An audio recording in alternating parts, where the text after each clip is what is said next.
Aksi pencurian terjadi di salah satu toko kawasan Pasar Pagi Jalan Macan Lindungan, Bukit Baru Ilir Barat 1, Palembang pada Minggu dini hari lalu. Dalam rekaman CCTV, terlihat dua pelaku merusak pintu ruko, lalu membawa kabur motor yang terparkir di dalam ruko.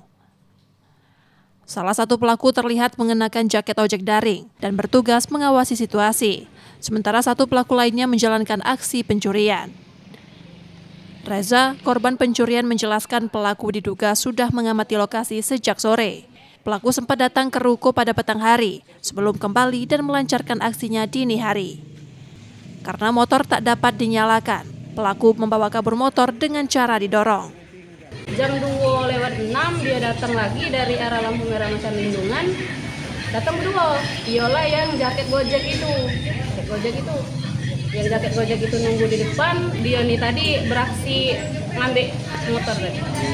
Sudah, motor lagi keluarnya, pintu terbuka sebelah, ditinggalinya dalam keadaan terbuka sebelah.